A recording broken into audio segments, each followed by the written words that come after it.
G'day and welcome to the facelifted CarExpert podcast. I am your host, Sean Lander, and if you haven't met me before, you've probably heard me counting down from 3 on the drag race videos on YouTube. And in 3, 2, 1, go. I'm one half of the video production team that makes all of our YouTube content, and I'd like to invite you, and along with my helper here, or the head of video production, I should say, Igor, to the CarExpert podcast.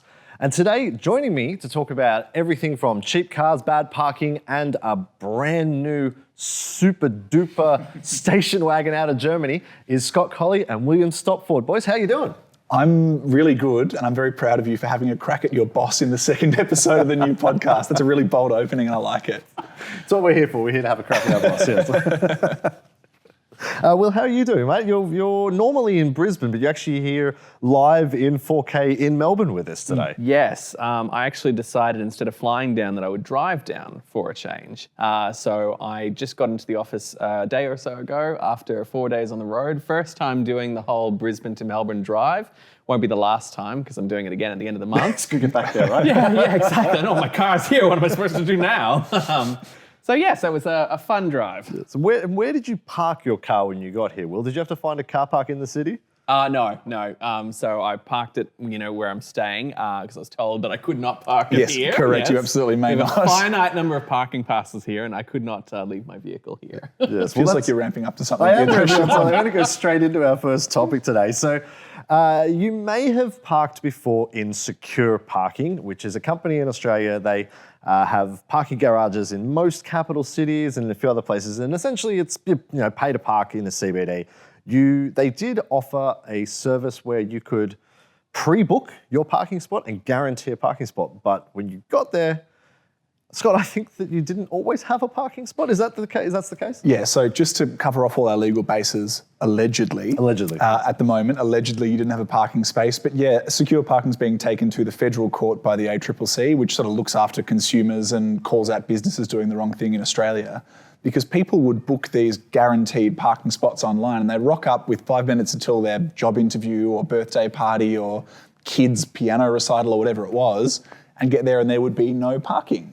And apparently over the 5 years, Secure got lots of complaints from these customers and didn't really do anything about it. So obviously, if that is true, very frustrating, but it kind of got me thinking about why parking just sucks in general at every single multi-storey car park in the world. I know I've had it going to the airport before. I've pre-booked, because it's basically the only way to get it, and you get there and spend 45 minutes looking to find a car park that you can never find. So and it is the a Melbourne problem. Airport car park was booked out last week. Oh. So trying to book the day before, I clicked on the cheapest option, which is $12 a day if you can get it. It's very cheap. But yeah, they said no parking available. You have to pay $100 a day instead at the really fancy car park. Right, and this is a problem because, we see it, we have a multi-storey car park that we park in here at the office, and we find almost without fail every day the boom gates are either broken going in or going out. Yeah. This is a constant problem, and we're very lucky that there's multiple entrances and exits that we can get out of, but it's not always the case. And Will, maybe you can enlighten us a little bit on whether it's a similar situation in Brisbane to Melbourne.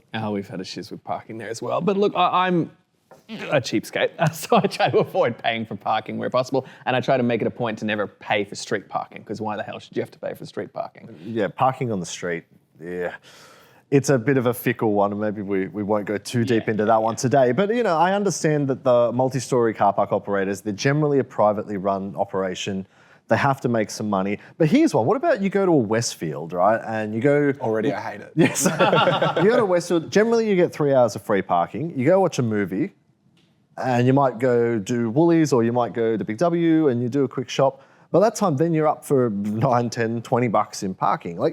Do you think there should be providing a better service considering what they're charging for it, or is it's too far gone and there's no fixing it? I think it definitely should be a better service. And if you think of the number of car parks you go to that you pay through the nose for, especially in CBD, and then the parking spots are designed for a smart car, everything is filthy. There's people queuing up out the door because the gates don't work. I would say it's not good enough, but obviously it is because people keep paying. But yeah, definitely the expectation is when you're paying for a service, you get the service that you're paying for. And that, I think, is almost never the case in Australia, at least. Of course they're going to keep paying, Scott. What are they going to do? Take public transport? Exactly, or walk. Yes, well, welcome to the CarExpert Train podcast. This week we're talking about the diesel. No. It could have just been Train Expert podcast. Yeah, we're branching. We've got to keep it alive. We're like a Chinese car brand. There's sub-brands on sub-brands on sub-brands here. So you just raised another really interesting point there, Scott, about the spaces within a parking spot. Now, I drive an old Falcon. I think you have a Pajero wagon. Will you drive a Genesis, which is just a sort of a regular size sedan? It's not too crazy. Home brand Bentley, Yeah. Do you I know that I go to so many car parks and like big like Westfields, Woolworths, and I struggle to fit my Falcon in there. That's like, when did car parks shrink, or did cars get bigger, or what? Cars are getting bigger across the board. I mean, you look at the new Hyundai Kona, for example, and it's a fresh example in my mind because we've been driving it this week. It is significantly wider and longer than the car it replaces, and that means that the car above it gets bigger and the one above that gets bigger. So cars are getting bigger, and even if yours isn't bigger, because I know the Falcon hasn't grown over the last few years. Not lately, no. But the ones on either side of you, where once upon a time maybe they were an old Commodore that was quite narrow, they might now be a Palisade or a Ram 1500 or a Ford Ranger or something like that eats more into your space. So if everything grows incrementally, it makes the people staying the same size in their Falcons, for example, feel a little bit smaller. I think there's definitely an argument that the spaces are getting smaller. So we saw in New York recently a car park collapsed, and my understanding is prior to that, they had actually found more space for cars. And the only way they could possibly have done that was to make the spaces smaller. Or under the seat cushions, we don't know. I'm not a mathematician, but like car parks don't tend to grow, car spaces tend to get smaller, and then they fit more in. And I get they've got to get $1 per square metre thing out of it. So do you think with the advent of electric cars are getting much heavier? You know, the new Ranger weighs well over 2 tonne. Most EVs weigh well over 2 tonne. Do you think there is a safety element that we have to start considering with multi-storey car parks? Yeah, well, I mean, I would hope that structures are being built to the appropriate building codes, but do those building codes take into account the increasing weight of vehicles? That's a really good question. Building expert is our follow-up from Train Expert, just to be clear. But it is a really interesting one because you look at the Kia EV9, it weighs 2.7 tonnes. And it is roughly the same size as a Palisade or something like that, which might weigh 2.1 or 2.2 tonnes. But 500 kilos is nothing to be sneezed at on the scale of an 8-storey car park. So we actually wrote a story about this not all that long ago, and a whole lot of people jumped in the comments and said it was scaremongering. But I do think that we are going to have to consider this going forward, because if everything from the very smallest hatches all the way up to the very biggest cars are 500, 600, 700 kilos heavier than before, that is going to cause problems. It is, but it's something that's also to consider causing problems with the weight is Australia's roads. And I know, Will, you just did a drive from Brisbane to Melbourne. So tell us a little bit about, this is your first time doing a long Australian drive, is my understanding. So, so how did you find that? And I know it's mostly highway, but how did you find that drive? I actually texted Scott right after I crossed the border into Victoria, because as soon as I crossed the border, the roads just got noticeably worse, to the point where I'm like dodging big potholes, and it was just horrid. Yeah. Whereas New South Wales, at least the roads I was on and the ACT, really quite well surfaced roads, maybe even better than Queensland.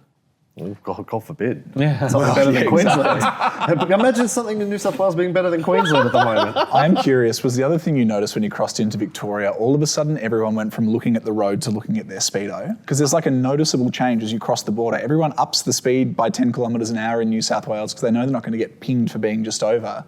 And then you hit Victoria and everyone tightens the belt a little bit. I didn't notice that, but I did notice the weather instantly get worse. So, you know. Yes, there's a cloud band that moves along the border. Yes. Oh, Victoria. Yes, this is, we've had our 3 sunny days of the year. We're back to cloud for us. 3? If you're not in Australia right now, this is most of what we do, is just complain about other states, basically. So, Will, how did you, this is your first big Australian drive. How did you find the experience? You know, I know that you stopped at Coffs Harbour, at the Big Banana. I believe you stopped at Parliament House. You made some really, a bit of an adventure out of it, didn't you? Yeah, I suppose I went to those things that kids usually go, places that kids usually go to on field trips that for some reason I never did.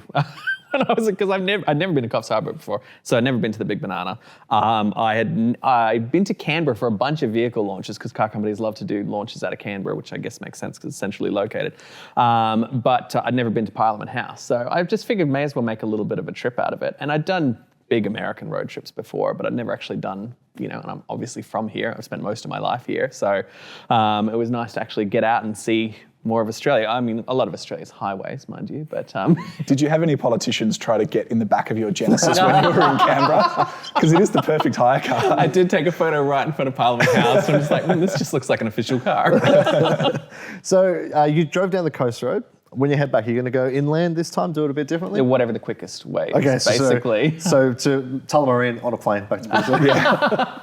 The car was shipped up. My brother is moving back to Brisbane, so we're loading up the car with things he doesn't trust the mover with, and we're just going to try and do that trip as quickly as possible, basically. So fair enough. Won't be as fun or as scenic. No. Well, speaking of things that are not as fun or as scenic, cheap cars in Australia seem to be making a bit of a comeback. That is a great segue. It's a really good segue. I don't sleep at night. I just come up with segues. So. You're going to have to work harder. Anyway, sorry. So GWM have just released the Aura, which is a funny-looking little hatchback. I guess it kind of looks like Hello Kitty's car. Sure, yeah. But it costs less than $40,000, and it's the cheapest EV in Australia. Not quite. Sorry, I'm going to stop you there. MG undercuts it by $1,000, and BYD undercuts it by $1,100. Wow. Okay, so it's one of the cheapest EVs in Australia, but it isn't a micro car. It is actually a fairly well-sized vehicle. The packaging is not great, and I'm not just talking about the looks. There's not a lot of space in the boot. There's not a lot of rear legroom, so there are quite a lot of compromises. And I think that's the thing that we've got to consider. Mahindra have got the XUV 700. It's under 40 grand, but it's a 7-seat. Again, just full of compromises. And I think, is that something, guys, that we're looking at now? We've got cheaper cars coming back, to a degree, cheaper cars, but they're heavily compromised. Is that fair to say? I think you're being very generous to call a $40,000 hatchback cheap. It definitely is cheaper than the electric cars on sale at the moment, but we're still a long way off from a cheap electric car in Australia when you consider that for a very long time you could get a new car for 15 or 16 grand drive away. Mahindra and GWM and the Chinese brands we're talking about are the ones that are going to do it though. Given what we've seen from established car makers in Oz now, everyone wants to move up market because building a new car is really hard all of a sudden. There's really strict emissions standards globally, there's safety standards, and we're really demanding. We want more in our cars as well, and that makes them expensive. So as those brands have moved up market, the Chinese and the Korean and the Indian brands have sort of slotted in underneath. And I think that trend is definitely going to continue. So talking about a car that used to be $15,000, the Mazda 2, it kind of does the opposite of become a cheap car. It's still relatively cheap compared to the $40,000 XUV, but the new Mazda 2 was just announced with a price of $22,000. And if you look at 2013 Mazda 2, it was about $16,000. So that's a fairly big jump up in 10 years. I will defend Mazda in that instance there, because if you look between that year that you mentioned, 2013, and now, so obviously we've gone into a new generation, so you expect prices to go up a little bit there, fair enough. But a few years ago, Mazda added a bunch of standard safety equipment to the Mazda 2 and increased the pricing. So if you're comparing a current Mazda 2 to a Mazda 2 from 10 years ago, even setting aside the whole inflation issue, you're still looking at a car that's comprehensively much more equipped, much better equipped, I should say, than a car 10 years ago. But my question on that is, because we hear this from car makers all the time, again, Hyundai with the new Kona, it's more expensive, but it's bigger, it's got more equipment, it's more efficient. That's awesome, but it doesn't put $4,000 extra in the person's pocket to actually be able to afford to buy it. So I get what you're saying, that cars are safer, smarter, more efficient now than they used to be, but that doesn't change the fact that if you could afford a car 5 years ago, maybe you can't now because they are more expensive, and instead people are looking to the used car market, which is also really heavily inflated. I mean, the cheapest cars in Australia now are the Kia Picanto and the MG3. And look how well the MG3 sells. And it barely scrapes in under $20,000 drive away, whereas back in the day you could get a Hyundai for $9,990 drive away. So I know inflation kind of negates some of that, but regardless of what more is in cars, it's getting harder and harder for people to access an affordable, safe new car, and I don't think that's a good thing. I have to get past that mental block, because whenever I see like an MG3 priced around $19,990, I feel like this old man energy wash over me. I remember when you used to get a Nissan Pulsar Plus for $19,990. But it's true. I mean, that used to be a small car was around $19,990 drive away, and now you're lucky to get an MG3. The Toyota Yaris jumped up in price. Again, it got a lot more safety equipment as well. But You're absolutely right, Scott, because the people that want an affordable car that are not really demanding about what it has, they're still there. Absolutely. MG is serving them with a car that is over a decade old and doesn't have much in the way of safety equipment. But fundamentally, that's all the people that would have bought a Hyundai gets. Yeah. That type of buyer, I should say, maybe not the exact same people, but that type of buyer, they're now looking at an MG because what else is there? And MG, talking about the MG3 a few years ago, when they're obviously ramped up and well and truly in the top 10 now, but a few years ago as they were growing, we actually interviewed their marketing boss and he said, look, with COVID going around, with people, battling the cost of living, etc., some of them see the MG3 as a really good alternative to public transport. And that's a paraphrase, not a direct quote, but it kind of sums up what a lot of people want from a car. They want to get somewhere and do it themselves, not do it on a train. Sorry, was he selling the MG3 by saying, well, it beats the bus? He absolutely was not. And if you're listening, that is not what I was saying. So it seems, though, that Aussies don't really, or the majority of buyers don't seem to mind. They're not looking at a $15,000, $20,000 car because if you look at Ram, for instance, they sell nearly 1,000 Ram 1500s a month and they start at $100,000. Rangers, your average Ranger now starts at well over 50 grand. So it seems that whilst there's not as many cheap cars around, Aussies don't seem as concerned. Is that fair to say? The way we buy cars has changed.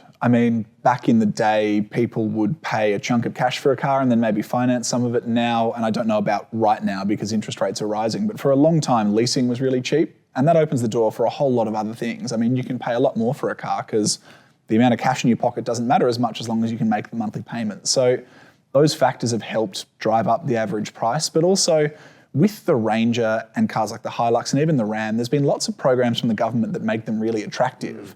The instant asset write-off, which was ramped up again during COVID and is just being cut back, meant that if you are a sole trader or a tradie and you use your car for work, it's an incredible financial benefit to spend however much on a ute because all of a sudden it becomes a write-off at tax time. So there are other factors at play. It's not just people have more money to spend or want to spend more money, but more there's ways they can make their money work for them buying more expensive cars. Mate, I need this Ram 1500 TRX for work, okay? Yeah, you strike me as a Ram 1500 TRX sort of driver. Trade the Genesis for it. Well, where would I park it? Yes, on the street. They won't be able to reach the window to put a ticket on it, so you'll be okay. But if you want something fast that's not quite as tall as a Ram TRX, the M3 Touring from BMW might be the car for Another you. flawless segue, Sean.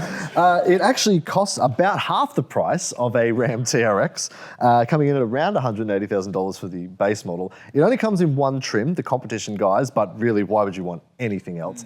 And if you're not sure what a Touring is, if you're listening to this podcast rather than watching, the Touring is basically the station wagon version of the M3, which is BMW's fire-breathing super saloon, more or less.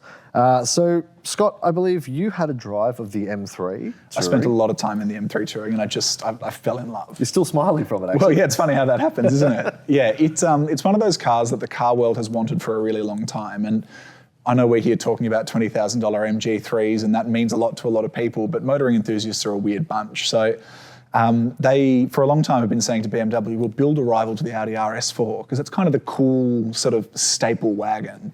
BMW's finally done it, and it's the most practical sort of super sports car I've driven. It's also one of the fastest. It just ticks so many boxes and it looks really cool to boot. I just fell deeply in love straight away. It's such an enthusiast thing, isn't it? A high performance wagon. I'm so glad that BMW has built it. I'm so glad because Audi and Mercedes have had this market to themselves for so long.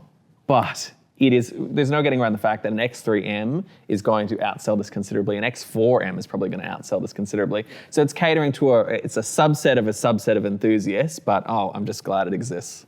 And you look at the numbers. I know Sean has very helpfully prepared us a cheat sheet here, but 3 litre straight six, 375 kilowatts, 650 Newton meters.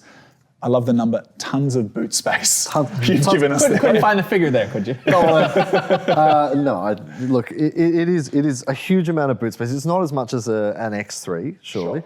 But, compared to the sedan version, for instance, there's a huge amount. And I know that one of the features that I used to love on a 100 Series Land Cruiser or an old Range Rover was that the rear glass lifted up. Yeah. And from a filming perspective, that was really good because you could hang out the back and shoot tracking a car out the back without really endangering your life. The M3 Touring is the new cameraman's car because it has the same feature. The rear glass opens up on the boot and you can just hang a camera out the back. If you're listening, CarExpert finance team, Sean desperately needs a $200,000 M3 Touring as his next camera car. Igor would also like one in blue, please. It's also going to be able to do things that very few camera cars can do. I mean, people got a little bit upset when BMW went from rear-wheel drive to all-wheel drive on the M3 because traditionally it was a sort of Larry rear-drive car, but the four-wheel drive system on this thing is so incredibly capable. I drove it down the Great Ocean Road, chucking down with rain. It was dark, it was cold, it was all sorts of things that should make an M3 really slow.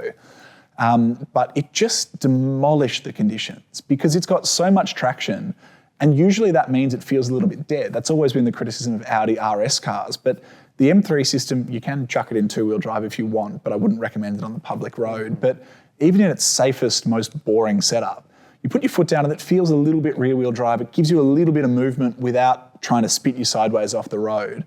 It almost feels, and this is stolen from someone else, like a sort of Nissan GTR wagon, the way that it just absolutely eats up all conditions.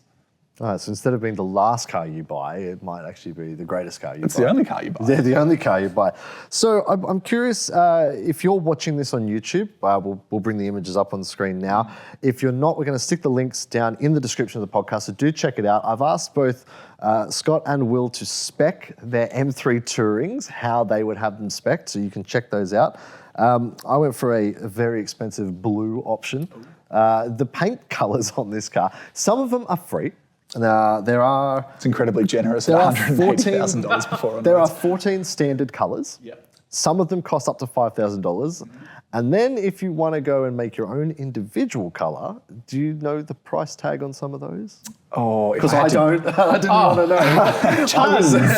I was very concerned because it didn't just show it straight away. If you have to ask Sean, you can't afford. Yeah. And look, the one that we had actually was, I don't know if it was Daytona or Thunder Night metallic purple. I'm not quite sure which one it was, but it was metallic purple. It's individual colour over a white interior, and it was just stunning. When I went to do this spec challenge, I went to spec it exactly like how that press car was spec'd, and for some reason it doesn't show up, so I guess it is a... It must be a special order colour. We've taken you off track, sorry. That's all right. If you give BMW a call, they might do a really good X-Demo deal on that car. I wouldn't say gently driven. No, and if you are on YouTube, hit the link in the description to see exactly how not gently driven that car was. We had a great time filming that down at our proving ground. It does have a really trick feature in it where you don't just turn off the traction control in an M car. You have different modes of traction, and there's one called a drift analyzer. Now, Will, I know you're a drifting enthusiast. Did you get that idea from? Well, I mean, you are the proud owner of a Genesis. So. Oh, yeah, I go drifting in my luxury sedan all the time. More and more modern cars are putting in these sort of features. You know, you're seeing in a lot of AMG vehicles as well as these M cars. Do you think this sort of stuff's actually necessary? Do you think it's just cool to have? It's just cool to have. Fundamentally, I don't think anybody's really going to be using features like this on a professional level. But if your high performance, super wagon has got launch control and a drift analyzer and all of this, and the one from the other brand doesn't, well, then you might be more tempted to go and get the BMW because it's got those cool features. It's just a way of standing out. I'm sure it's a lot of fun. I'm sure most owners will probably use it maybe once or twice and never again, but they'll be glad it was there. Yeah, I'd love to see the correlation between BMW M3 Touring owners putting their car in rear-wheel drive traction off and then crashing it, like a relationship between the two. But it is something really cool that, I suppose it shows that these car brands care. And one of the things that a lot of car enthusiasts sort of complain about is cars are getting heavier, they have to be all-wheel drive, they have to have all sorts of features they didn't previously. But car brands are getting very good at finding ways to offer a version of what we enjoyed before that still kind of makes enthusiasts happy while also making it safer and smarter and more efficient and all that sort of thing. I realise that also is key for them because they want to sell these cars and they have to make these enthusiasts happy in the case of the M3. But I think a shout out to the engineers who are actually going to the effort of building a massive family wagon that can be turned into a rear-wheel drive drift car, just in case someone does want to do it. That's pretty cool, and it does show that someone at BMW M still cares. It kind of makes me think what companies are doing in the electric vehicle space as well, because people complain that electric vehicles are so homogenous, but you're seeing companies wanting to introduce features like simulated manual gear shifts and fake noises and things like that. So it makes me wonder what BMW M is going to do with its electric cars when they eventually come out, how they're going to make them stand out from the competition. Now, before we move on from the M3 Touring, can I just give one word of warning, please? Because I've seen how you've spec'd your car and you've made a mistake. Which one do you think it is? The wheels. No, not the wheels. No. It's the seats. Oh, see, I like the carbon seats. I think are you they're the so ones cool. with that thing? Yeah, no. I'm only a little guy. I fit in them quite easily. Scott doesn't fit in any seats. So, That's true. That's his problem. So BMW will charge you an obscene amount. I think it's about $16,000 for a package that includes some carbon fibre bucket seats, and they look incredible. You get carbon on the outside too. Great. It's carbon roof. That's carbon awesome. seats. Yeah, it's all good. But they're too tight for one. If you are broad-shouldered, they sort of hold you in very tightly. But to get into them, you've got to climb over the bolsters. And once you're in, you sit with this carbon sort of appendage between your legs, for want of a better word. Yes. Put it this way: if you are a man, you want to hope the seatbelt works really well. Absolutely. I also of an accident. I experienced them in a manual M2, and in that car it's even worse because you've got to go over the top of the middle of them to get to the clutch because the pedals aren't aligned. Right. Steer clear, be more comfortable, spend the $16,000 on a nice holiday. Or the fuel for the car, or tyres, which you're probably going to need pretty quickly. This is sensible consumer advice. So if you haven't seen the video, it's out now on our YouTube channel. Do head over to CarExpert on YouTube and check it out. Paul does a really in-depth review. I filmed it, so it's fantastic. No. So I'd like to thank you guys, Scott, Will. Thank you for coming in and joining us. Will, you're going to be heading back to Brisbane very shortly. So next time we see you might be in a digital form, might be in person. We'll see. But I want to say thank you guys for coming. Now, if you haven't already, subscribe to us on YouTube or on whatever podcast stream you're listening to us. Give us a like, leave us a comment. We'd love to know what you think. We'd love to know any feedback you have. And guys, I'll see you next time. Looking forward to it. Thanks, Sean.